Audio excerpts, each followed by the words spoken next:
Hello, welcome back to Bible Basics. Today we're going to be reading Matthew 14:13 through 21. Jesus feeds the 5,000. So welcome back to Bible Basics. If it's your first time here, basically I want to start Bible Basics as a resource for new believers or people who want to know more about the Bible. A little background on the author. So Matthew is the author. He's one of the 12 disciples. He has a first-hand account of Jesus. His intended audience was a Jewish audience to convince him that Jesus was the Messiah. He will quote the Old Testament frequently to prove his points. In this chapter, Jesus is in the middle of his ministry. He's gaining popularity, but he's gaining enemies just as quickly. A little recap, before this section, we read about the death of John the Baptist, and Jesus had just heard about it, and this is where we find ourselves in this point. So let's start reading Matthew 14:13. Jesus feeds the 5,000. When Jesus heard about what had happened, he withdrew by boat privately to a solitary place. Hearing of this, the crowds followed him on foot from the towns. Jesus just wanted some alone time to process what had happened, but due to his popularity, people followed him. When Jesus landed and saw a large crowd, he had compassion on them and healed their sick. Even though Jesus wanted some alone time, he still had compassion on the people. That's just the type of person that Jesus was. He saw that they wanted to learn more, he saw their hunger, and so he met them where they were. As evening approached, the disciples came to him and said, "This is a remote place and it's already getting late. Send the crowds away so they can go to the villages and buy themselves some food." The disciples were thinking logically. If I was in their exact same shoes, I would think the same thing. Let's send these people out of town so they can get something to eat. This is a solitary place. There's not a lot of food around here. Let's take care of them. If anything, they were looking out for the people. But the thing is, God doesn't always think like us.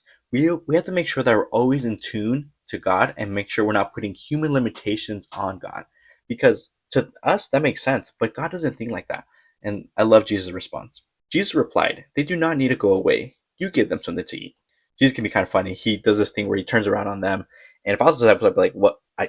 There's not enough food. How can we give them this food?" The thing is, we can't on our own, but we can with God's help. "We have here only 5 loaves of bread and 2 fish," they answered. God is telling us to use what we already have, what we have at our disposal. We don't need a large amount of money or a large amount of time to do things to help other people around us. If you have $10 and you see someone who's hungry, you can buy them a meal with that $10. If you only have $10 but you see someone who's struggling to pay for a tank of gas, there's that $10. If you have an elderly neighbor who needs help mowing their lawn and you mow their lawn for them, that's enough. That's what you have and you're helping someone. We have the resource to help others, and it doesn't always have to be monetary.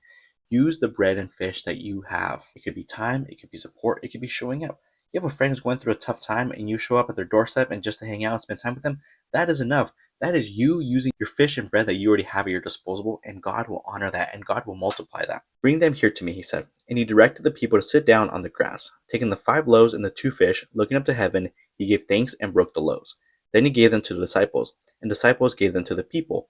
They all ate and were satisfied, and disciples picked up 12 basketfuls of broken pieces that were left over. The number of those who ate was about 5,000 men, besides women and children. God will always multiply what we give to him, but people have to be a variable in order for that to happen. A personal story of mine is I was moving out of an apartment to another one. I had enough for first month's rent, but I didn't have enough for the security deposit. I needed $1,200 exactly. So I prayed and I gave it to God. I said, "God, if this is your will, you'll make it happen. I don't know how, but you'll make it happen." Within the next month or so, I started getting money, $400 here, $300 there, $200 there.